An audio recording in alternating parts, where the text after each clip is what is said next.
ಪ್ರೀತಿಯ ವಿದ್ಯಾರ್ಥಿಗಳೇ, ನಾವು ಕಳೆದ ಅವಧಿಯಲ್ಲಿ ಘಟಕ 1ರಲ್ಲಿ ಕಾನ್ಸೆಪ್ಟ್ ಫಾರ್ಮೇಷನ್ ಅನ್ನು ಚರ್ಚೆ ಮಾಡಿದ್ದೀವಿ, ತಿಳಿದುಕೊಂಡಿದ್ದೀವಿ. ಪ್ರಸ್ತುತ ಅವಧಿಯಲ್ಲಿ ಅದೇ ಘಟಕದಲ್ಲಿ ಅದರ ಮುಂದುವರೆದ ಭಾಗವಾಗಿ ಚಿಂತನೆ ಅಂದ್ರೆ ಥಿಂಕಿಂಗ್ ಅಥವಾ ಆಲೋಚನೆ. ಸಾಮಾನ್ಯವಾಗಿ ಈ ಚಿಂತನಾ ಪ್ರಕ್ರಿಯೆ ಏನಿದೆ ವ್ಯಕ್ತಿಯ ಜೀವನದಲ್ಲಿ ಅತ್ಯಂತ ಮಹತ್ತರ ಪಾತ್ರವನ್ನು ವಹಿಸುತ್ತೆ. ವ್ಯಕ್ತಿ ಹೇಗೆ ಚಿಂತನೆ ಮಾಡ್ತಾ ಹೋಗ್ತಾನೆ ಹಾಗೆ ಬದುಕಲಿಕ್ಕೆ ಪ್ರಯತ್ನಿಸ್ತಾನೆ. ಹಾಗಾಗಿ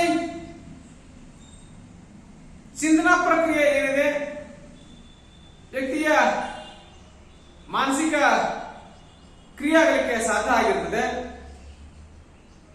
ಅವನ ಚಿಂತನೆ ಅವನ ಭವಿಷ್ಯವನ್ನ, ಅವನ ಚಟುವಟಿಕೆಗಳನ್ನ, ಅವನ ಜೀವನವನ್ನ ನಿರ್ಧರಿಸತಕ್ಕಂಥ ಸಂದರ್ಭದಲ್ಲಿ ಅತ್ಯಂತ ಮಹತ್ವಪೂರ್ಣ ಪಾತ್ರವನ್ನ ವಹಿಸುತ್ತದೆ. ಹಾಗಾಗಿ ಒಬ್ಬ ವ್ಯಕ್ತಿ ಏನೇನಾದ್ರೂ ಮಾಡ್ಬೇಕಂತಂದ್ರೆ ಮೊದಲು ಯೋಚನೆ ಮಾಡ್ತಾನೆ, ನಂತರ ಒಂದು ಯೋಜನೆ ಮಾಡ್ತಾ ಹೋಗ್ತಾನೆ. ಮೊದಲು ಥಿಂಕ್ ಮಾಡ್ತಾನೆ, ನಂತರ ಒಂದು ಪ್ಲಾನ್ ಮಾಡ್ತಾ ಹೋಗ್ತಾನೆ. ತದನಂತರದಲ್ಲಿ ಅದನ್ನ ಕಾರ್ಯಾಚರಣೆಗೆ, ಆಕ್ಟ್ಗೆ ಇಳಿಸಲಿಕ್ಕೆ ಪ್ರಯತ್ನ ಸಹಿತ ಮಾಡ್ತಾ ಹೋಗ್ತಾನೆ. ಹಾಗಾಗಿ ವ್ಯಕ್ತಿ ಮಾಡತಕ್ಕಂಥ ಪ್ರತಿಯೊಂದು ಚಟುವಟಿಕೆ ಸಹಿತ ಚಿಂತನೆಯ ಪ್ರಭಾವಕ್ಕೆ ಒಳಗಾಗಲಿಕ್ಕೆ ಕಾರಣ ಆಗಿರುತ್ತದೆ. ಇನ್ನು ವ್ಯಕ್ತಿಯ ಸಕಾರಾತ್ಮಕ ಚಿಂತನೆಗಳೇನಿದಾವೆ, ಈ ಪಾಸಿಟಿವ್ ಥಿಂಕಿಂಗ್ಸ್ ಏನಿದಾವೆ, ಈ ವ್ಯಕ್ತಿಯ ಪ್ರಗತಿಗೆ ದಾರಿಯಾಗಿದ್ದಾದ್ರೆ, ನೆಗೆಟಿವ್ ಥಿಂಕಿಂಗ್ ಋಣಾತ್ಮಕ ಚಿಂತನೆಗಳೇನಿದಾವೆ, ಅಂದ್ರೆ ನಾವು ನೆಗೆಟಿವ್ ಥಿಂಕಿಂಗ್ ಅಂತ ಹೇಳ್ತಾ ಹೋಗ್ತೀವಿ, ಆ ರೀತಿ ಚಿಂತನೆ ಏನಿದಾವೆ ವ್ಯಕ್ತಿಯ ವಿನಾಶಕ್ಕೆ, ವ್ಯಕ್ತಿಯ ವಿಗತಿಗೆ ಕಾರಣ ಆಗಲಿಕ್ಕೆ ಸಾಧ್ಯ ಆಗ್ತದೆ. ಹಾಗಾಗಿ ಈ ವ್ಯಕ್ತಿಯ ಜೀವನದಲ್ಲಿ ಈ ಚಿಂತನಾ ಪ್ರಕ್ರಿಯೆ ಏನಿದೆ ಅತ್ಯಂತ ಮಹತ್ವಪೂರ್ಣ ಪಾತ್ರವನ್ನು ವಹಿಸಲಿಕ್ಕೆ ಸಾಧ್ಯ ಆಗ್ತದೆ. ಹಾಗಿದ್ದಾದ್ರೆ ಚಿಂತನೆಯ ಪರಿಕಲ್ಪನೆ ಕಂಡುಕೊಳ್ಳಿಕ್ಕೆ ಸಾಧ್ಯ ಆದ್ರೆ ನಾವು ಚಿಂತನೆಗೆ ಸಾಕಷ್ಟು ಅರ್ಥಗಳನ್ನು ನಾವು ಚರ್ಚೆ ಮಾಡ್ತಾ ಹೋಗ್ತೀವಿ. ನಾವು ಚಿಂತನೆ ಅಂತಂದ್ರೆ ಇಂಗ್ಲಿಷ್ ಅಲ್ಲಿ ನಾವು ಥಿಂಕಿಂಗ್ ಅಂತ ಕೇಳ್ತಾ ಹೋಗ್ತೀವಿ. ಅದರ ಪರಿಕಲ್ಪನೆ ಕಂಡುಕೊಳ್ಳಿಕ್ಕೆ ಸಾಧ್ಯ ಆದ್ರೆ ಅದಕ್ಕೆ ನಾವು ವಿಶೇಷವಾಗಿ ಯೋಚನೆ ಅಂತ ಹೇಳ್ತಾ ಹೋಗ್ತೀವಿ. ನಾವು ಥಿಂಕಿಂಗ್ ಅಂತಂದ್ರೆ ಫಸ್ಟ್ ನಾವು ಹೇಳ್ತಾ ಹೋಗ್ತೀವಿ ಯೋಚನೆ. ತದನಂತರ ಹೇಳ್ತಾ ಹೋಗ್ತೀವಿ ನಾವು ಆಲೋಚನೆ.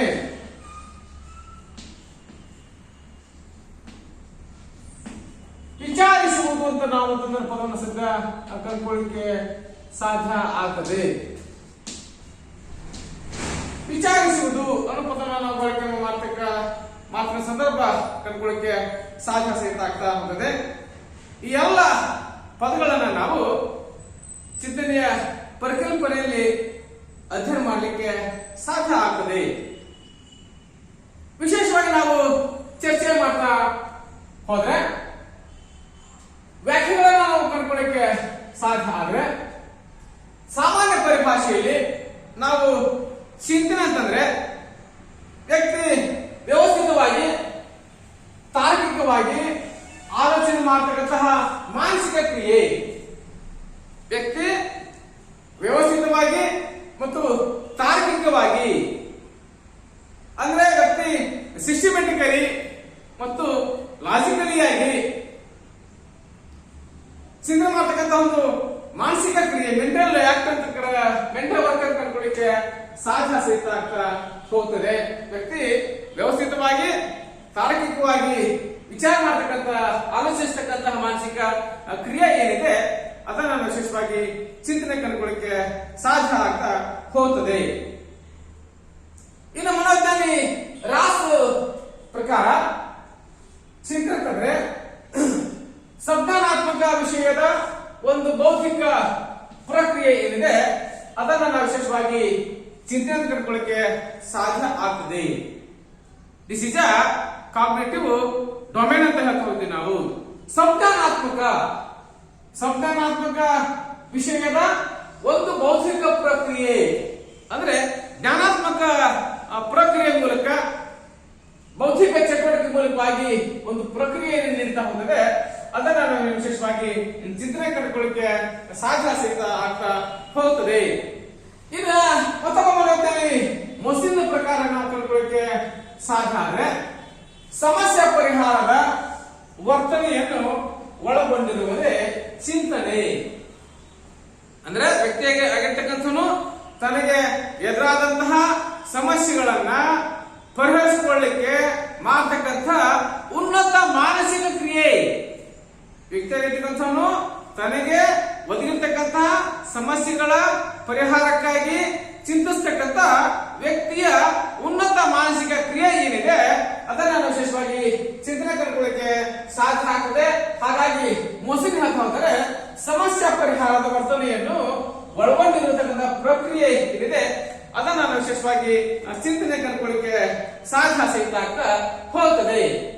ಇನ್ನ ಅದರಲ್ಲಿ ಪ್ರಕಾರ ಕಲ್ಕೊಳ್ಳಿಕ್ಕೆ ಸಾಧ್ಯ ಆದ್ರೆ ಸಮಸ್ಯೆ ಪರಿಹಾರ ಚಿಂತನೆ, ಹಾಗೆಯೇ ವಿವೇಚನೆ ಎರಡನೇದಾಗಿ, ಮೂರನೇದಾಗಿ ತೀರ್ಮಾನ ಕೈಗೊಳ್ಳುವಿಕೆ, ನಾಲ್ಕನೇದಾಗಿ ಸೃಜನಾತ್ಮಕ ಚಿಂತನೆಯನ್ನು ನಾವು 4 ಪ್ರಕಾರವನ್ನು ಕಂಡುಕೊಳ್ಳಿಕ್ಕೆ ಪ್ರಯತ್ನ ಮಾಡ್ತಾ ಹೋಗ್ತೀವಿ.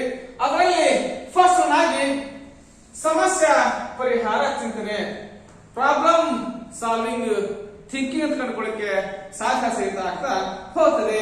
ಹಾಗಿದ್ದರೆ ಸಮಸ್ಯೆ ಪರಿಹಾರ ಚಿಂತನೆ ಅಂತಂದ್ರೆ ಏನು ಇನ್ನು ವಿಶೇಷವಾಗಿ ಚರ್ಚೆ ಮಾಡ್ತಾ ಇದ್ದೀವಿ. ಮೊಸಿನ್ ಅವರ ಡೆಫಿನೇಷನ್ ನಲ್ಲಿ ಸಮಸ್ಯೆ ಪರಿಹಾರದ ವರ್ತನೆಯನ್ನು ಒಳಗೊಂಡಿರುವುದೇ ಚಿಂತನೆ. ಅಂದ್ರೆ ಒಬ್ಬ ವ್ಯಕ್ತಿಗೆ ಆಗಿರ್ತಕ್ಕಂಥವನು ತನಗೆ ಎದುರಾದಂತಹ ಸಮಸ್ಯೆಗಳ ಪರಿಹಾರಕ್ಕಾಗಿ ಮಾಡತಕ್ಕಂತಹ ಉನ್ನತ ಮಾನಸಿಕ ಕ್ರಿಯೆ ಏನಿದೆ ಅದನ್ನ ವಿಶೇಷವಾಗಿ ಚಿಂತನೆ ಕಲ್ಕೊಳ್ಳಿಕ್ಕೆ ಸಾಧ್ಯ ಆಗ್ತದೆ. ಅದನ್ನ ನೋಡ್ಕೊಂಡ್ರೆ ಸಮಸ್ಯೆ ಪರಿಹಾರ ಚಿಂತನೆ, ಸಮಸ್ಯೆಗಳ ಪರಿಹಾರಕ್ಕಾಗಿ ಮಾಡತಕ್ಕಂತಹ ಚಿಂತನೆ ಸಮಸ್ಯೆ ಪರಿಹಾರ ಚಿಂತನೆ ಕಲ್ಕೊಳ್ಳಿಕ್ಕೆ ಸಾಧ್ಯ ಆಗ್ತದೆ. ಹಾಗೆ ಸಮಸ್ಯೆ ಪರಿಹಾರ ಚಿಂತನೆ ಅನ್ನೋದಕ್ಕಿಂತ ಮುಂಚಿತವಾಗಿ ಸಮಸ್ಯೆ ಅಂದ್ರೆ ಏನು, ವಾಟ್ ಈಸ್ ದ ಪ್ರಾಬ್ಲಮ್ ಅಂತ ಇದಕ್ಕಿಂತ ಅವಶ್ಯಕ.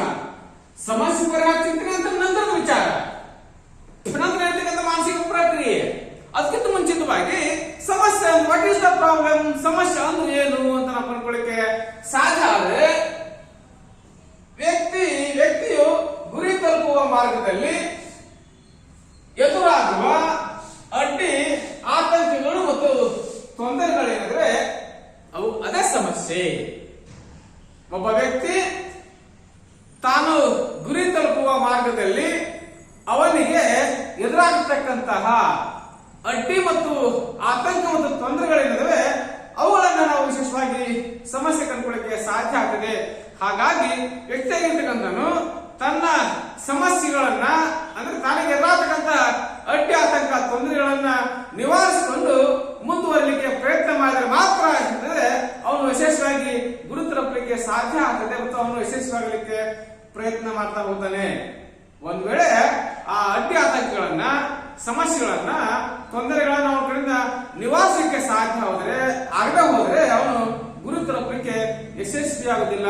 ಹಾಗಾಗಿ ವಾಟ್ ಈಸ್ ದ ಪ್ರಾಬ್ಲಮ್, ಸಮಸ್ಯೆ ಅಂದ್ರೆ ವ್ಯಕ್ತಿಯು ಗುರಿ ತಲುಪುವ ಮಾರ್ಗದಲ್ಲಿ ಎದುರಾಗುವ ಅಡ್ಡಿ ಆತಂಕಗಳು ಮತ್ತು ತೊಂದರೆಗಳೇನಿವೆ ಇವುಗಳನ್ನ ನಾವು ವಿಶೇಷವಾಗಿ ಸಮಸ್ಯೆ ಕಂಡುಕೊಳ್ಳಕ್ಕೆ ಸಾಧ್ಯ ಆಗ್ತಾ ಹೋಗ್ತದೆ. ಇನ್ನ ಸಮಸ್ಯೆ ಪರಿಹಾರ ಚಿಂತನೆಯ ಹಂತಗಳನ್ನು ಕಂಡುಕೊಳ್ಳಕ್ಕೆ ಸಾಧ್ಯ ಆದ್ರೆ ಇದರ ಪ್ರಮುಖವಾಗಿ 5 ಹಂತಗಳನ್ನ ನಾವು ಚರ್ಚೆ ಮಾಡ್ತಾ ಹೋಗ್ತೀವಿ. ಅದರ ಫಸ್ಟ್ ಆಗಿ ಸಮಸ್ಯೆಯನ್ನ ಗುರುತಿಸುವುದು. ಮೊದಲಿಗೆ ಸಮಸ್ಯೆಯನ್ನ ಗುರುತಿಸಬೇಕು. ತದನಂತರ ಯಾವ ಹಂತಗಳನ್ನು ಕಂಡುಕೊಳ್ಳಕ್ಕೆ ಸಾಧ್ಯ ಅಂದ್ರೆ ಸಮಸ್ಯೆಯನ್ನ ಪ್ರತಿನಿಧಿಸಬೇಕು. ಅಂದ್ರೆ ಸಮಸ್ಯೆ ನಮ್ದು, ಅದನ್ನ ಪ್ರತಿನಿಧಿಸತಕ್ಕಂಥ ಕೆಲಸ ಮಾಡ್ಲಿಕ್ಕೆ ಸಾಧ್ಯ ಸಹಿತ ಆಗಿರ್ಬೇಕು. ಇನ್ನು ಆ ಸಮಸ್ಯೆಗೆ ಪರಿಹಾರಗಳನ್ನ ರೂಪಿಸಬೇಕು, ಜೊತೆಗೆ ಉಪಗುರಿಗಳನ್ನ ನಿರ್ಧರಿಸಬೇಕು. ಆ ಸಮಸ್ಯೆಗೆ ಪರಿಹಾರಗಳನ್ನ ರೂಪಿಸಬೇಕು, ಜೊತೆಗೆ ಉಪಗುರಿಗಳನ್ನ ನಿರ್ಧರಿಸಲಿಕ್ಕೆ ಸಾಧ್ಯ ಆಗಿರಬೇಕು. ನೆಕ್ಸ್ಟ್ ಆಗಿ ಎಲ್ಲಾ ಪರಿಹಾರಾಂಶಗಳನ್ನ ಪರಿಶೀಲಿಸಬೇಕು. ಅಂದ್ರೆ ಆ ಸಮಸ್ಯೆಗೆ ಎಷ್ಟು ವಿಧಾನದ ಪರಿಹಾರಗಳಿದಾವೋ, ಎಷ್ಟು ಸಮಸ್ಯೆ ಪರಿಹಾರದ ಮಾರ್ಗಗಳಿದಾವೋ ಎಲ್ಲಾ ಪರಿಹಾರಾಂಶಗಳನ್ನ ಪರಿಶೀಲಿಸಲಿಕ್ಕೆ ಸಾಧ್ಯ ಆಗಬೇಕು. ಅದರಲ್ಲಿ ಅತ್ಯಂತ ಯೋಗ್ಯವಾದಂತಹ ಸೂಟಬಲ್ ಆಗತಕ್ಕಂತಹ ನಿರ್ಧಾರ ಏನಿದೆ ಅಥವಾ ಪರಿಹಾರ ಏನಿದೆ ಅದನ್ನ ಸಮಸ್ಯೆ ಪರಿಹಾರಕ್ಕೆ ಬಳಕೆ ಮಾಡ್ಕೊಳ್ಳಿಕ್ಕೆ ಸಾಧ್ಯ ಆಗಿರಬೇಕು ಅಂತ ನಾವೇನ್ ಮಾಡ್ಬೋದು, ಸಮಸ್ಯೆ ಪರಿಹಾರವನ್ನ ಮಾಡಲಿಕ್ಕೆ ಯಶಸ್ವಿಯಾಗ್ತಾ ಹೋಗ್ತೀವಿ. ಯಶಸ್ವಿಯಾಗಿ ಪರಿಹಾರವನ್ನ ಪುನರ್ರೂಪಿಸಲಿಕ್ಕೆ ಸಾಧ್ಯ ಆಗಿರಬೇಕು. ಈ 5 ಹಂತಗಳನ್ನು ಕಂಡುಕೊಳ್ಳಿಕ್ಕೆ ನಾವು ವಿಶೇಷವಾದಂತಹ ಪ್ರಯತ್ನ ಸಹಿತ ಮಾಡ್ಕೊಳ್ತೀವಿ. ತದನಂತರದಲ್ಲಿ ಸಮಸ್ಯೆ ಪರಿಹಾರದ ಹಂತಗಳಾದ್ಮೇಲೆ ಸಮಸ್ಯೆ ಪರಿಹಾರದ ಮೇಲೆ ಪ್ರಭಾವ ಬೀರ್ತಕ್ಕಂಥ ಅಂಶಗಳು ಯಾವ್ಯಾವು, ಫ್ಯಾಕ್ಟರ್ಸ್ ಇನ್ಫ್ಲೂಯೆನ್ಸಿಂಗ್ ಪ್ರಾಬ್ಲಮ್ ಸಾಲ್ವಿಂಗ್ ಕಂಡುಕೊಳ್ಳಿಕ್ಕೆ ಸಾಧ್ಯ ಆಗ್ತದೆ. ಹಾಗಾಗಿ ಸಮಸ್ಯೆ ಪರಿಹಾರದ ಮೇಲೆ ಪ್ರಭಾವ ಬೀರ್ತಕ್ಕಂತಹ ಅಂಶಗಳನ್ನು ಕಂಡುಕೊಳ್ಳಿಕ್ಕೆ ಸಾಧ್ಯ ಆದ್ರೆ ಫಸ್ಟ್ ಆಗಿ ಪರಿಣಿತಿ ಎಕ್ಸ್ಪರ್ಟೈಸ್ ಅಂತ ಕಂಡುಕೊಳ್ಳಿಕ್ಕೆ ಸಾಧ್ಯ ಆಗ್ತಾ ಹೋಗ್ತದೆ. ಅಂದ್ರೆ ಪರಿಣಿತಿ ಅಂತಂದ್ರೆ ಏನು, ಸಮಸ್ಯೆ ಪರಿಹಾರಕ್ಕಾಗಿ ಸಮಸ್ಯೆ ಪರಿಹಾರದಲ್ಲಿ ಭಾಗಿಯಾಗತಕ್ಕಂಥ ವ್ಯಕ್ತಿ ಆಗಿರ್ತಕ್ಕಂಥನು ಸಮಸ್ಯೆ ಪರಿಹಾರಕ್ಕೆ ಪ್ರಯತ್ನಿಸುವ ಸಂದರ್ಭದಲ್ಲಿ ಅಥವಾ ಸನ್ನಿವೇಶದವನು ಅತ್ಯಂತ ಬುದ್ಧಿವಂತನಾಗಿರ್ಬೇಕು, ಅವನಿಗೆ ಅನುಭವ ಇರಬೇಕು, ಅವನು ಅಂತ ಅನೇಕ ಸವಾಲುಗಳನ್ನ ಎದುರಿಸಿ ಗೆದ್ದು ಬಂದಿರಬೇಕು. ದಿಸ್ ಈಸ್ ಎಕ್ಸ್ಪರ್ಟೈಸ್ ಕಂಡುಕೊಳ್ಳಿಕ್ಕೆ ಸಾಧ್ಯ ಸಹಿತ ಹೋಗುತ್ತದೆ. ಹಾಗಾದ್ರೆ ಮೊದಲೇ ಅಂಶ ಕಂಡುಕೊಳ್ಳಿಕ್ಕೆ ಸಾಧ್ಯ ಅಂದ್ರೆ ಪರಿಣಿತಿ. ಅಂದ್ರೆ ಒಂದು ಸಮಸ್ಯೆಯನ್ನ ಪರಿಹರಿಸತಕ್ಕಂತಹ ಸಾಮರ್ಥ್ಯ ವ್ಯಕ್ತಿಗೆ ಇರಬೇಕು. ಕೆಲವರಿಗೆ ಈ ಕೌಶಲ್ಯ ಕರಗತಾಗಲಿಕ್ಕೆ ಸಾಧ್ಯ ಆಗ್ತದೆ. ಸಮಸ್ಯೆ ಪರಿಹಾರ ಮಾಡ್ತಕ್ಕಂಥ ವ್ಯಕ್ತಿ ಆಗಿರ್ತಕ್ಕಂಥನು ವಿಶೇಷವಾದಂತಹ ಸ್ಕಿಲ್ ಅನ್ನು ಹೊಂದಲಿಕ್ಕೆ ಪ್ರಯತ್ನ ಸಹಿತ ಮಾಡ್ಕೊಳ್ತೀವಿ. ನಾವು ಎಷ್ಟೋ ಸಮಸ್ಯೆಗಳನ್ನ ಎದುರಿದ ಸಂದರ್ಭದಲ್ಲಿ ನಮಗೆ ಬೇಕಾದಂತಹ ವ್ಯಕ್ತಿಯನ್ನು ಕಳಿಸ್ಲಿಕ್ಕೆ ಇಷ್ಟಪಟ್ಟು ಹೋಗ್ತೀವಿ. ಯಾಕೆ? ಅವನದಲ್ಲಿ ಬುದ್ಧಿವಂತಿದ್ದಾನೆ, ಅವನದಲ್ಲಿ ಚಾಣಾಕ್ಷಿದ್ದಾನೆ, ಅವನು ಬೇಗ ಪರಿಹಾರವನ್ನ ಕಂಡುಕೊಳ್ತಾನೆ ಮತ್ತು ಅವನು ಕಂಡುಕೊಳ್ತಕ್ಕಂಥ ಪರಿಹಾರ ಎಲ್ಲರೂ ಸಹಿತ ಇಷ್ಟ ಆಗ್ತದೆ, ಅದನ್ನೆಲ್ಲ ಸಹಿತ ಒಪ್ಪಿಕೊಳ್ತಾರೆ. This is expertise.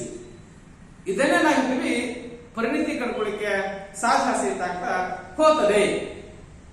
ಹಾಗಾಗಿ ಈ ಪರಿಣಿತಿ ಹೊಂದಿರತಕ್ಕಂಥ ಲಕ್ಷಣಗಳೇನೇನು, ಒಬ್ಬ ಸಮಸ್ಯೆ ಪರಿಹಾರದಲ್ಲಿ ಎಕ್ಸ್ಪರ್ಟೈಸ್ ಇದ್ದ ಅಂತಂದ್ರೆ ಅಥವಾ ಎಕ್ಸ್ಪರ್ಟ್ ಇದ್ದ ಅಂತಂದ್ರೆ ಅವನ್ನ ಪ್ರಮುಖ ಲಕ್ಷಣ ಕಂಡುಕೊಳ್ಳಿಕ್ಕೆ ಸಾಧ್ಯ ಆದ್ರೆ ಸಮಸ್ಯೆಯನ್ನ ಚೆನ್ನಾಗಿ ಅರ್ಥ ಮಾಡ್ಕೊಂಡಿರ್ತಾನೆ.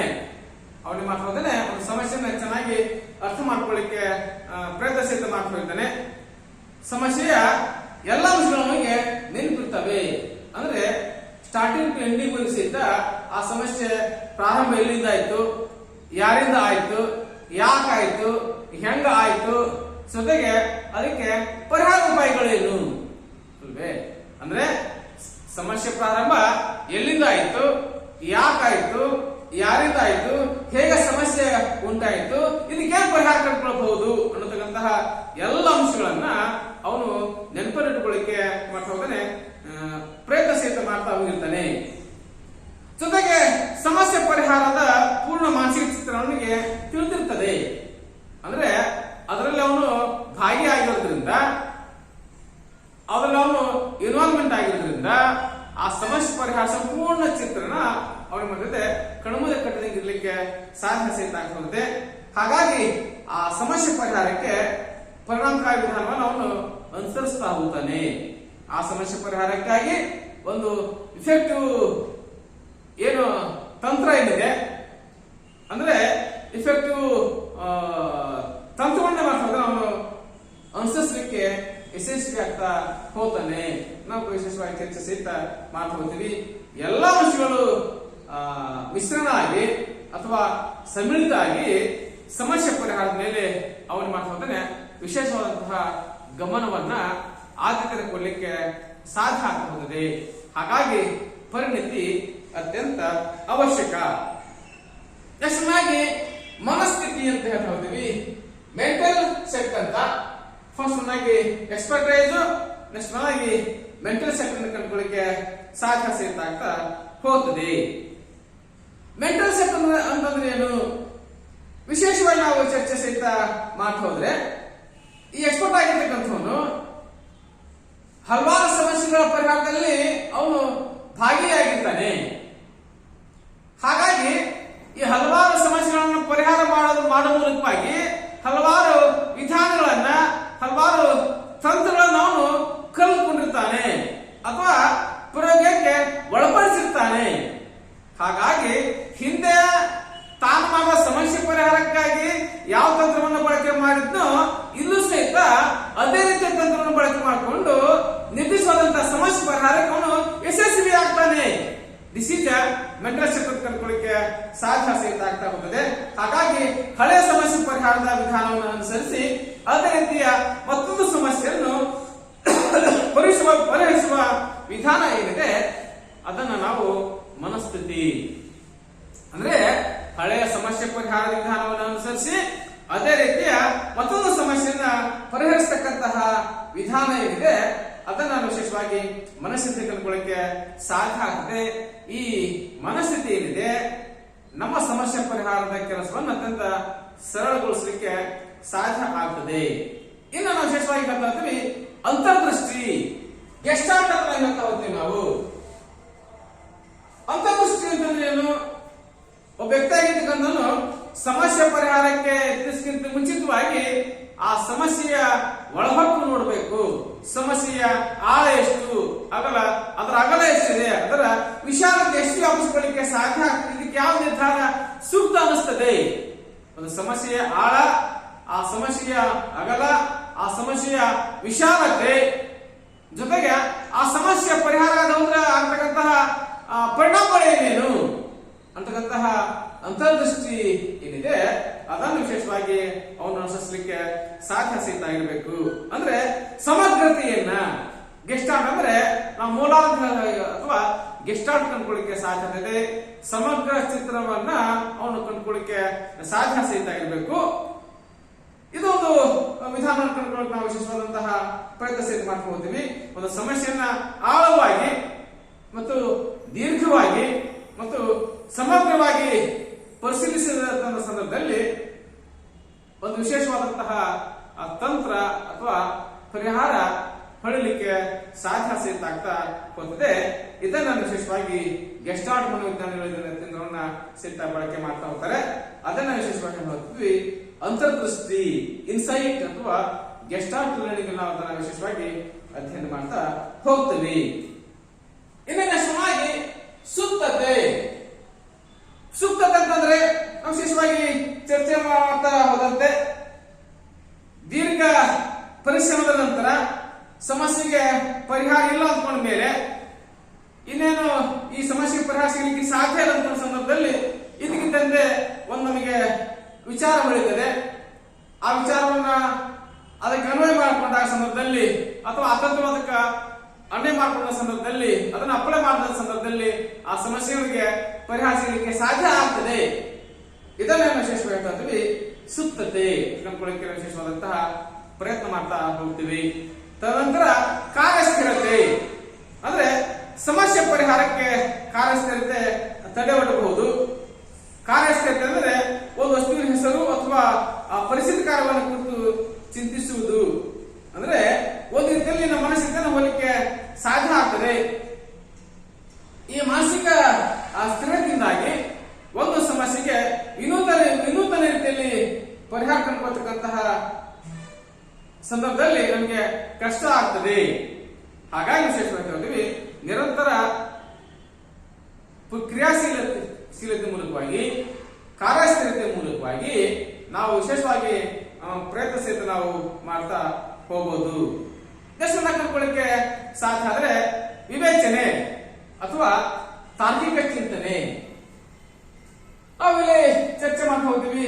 ವಿವೇಚನೆ ಅಥವಾ ತಾರ್ಕಿಕ ಚಿಂತನೆ ಕಂಡುಕೊಳ್ಳಿಕ್ಕೆ ಸಾಧ್ಯ ಆಗ್ತದೆ.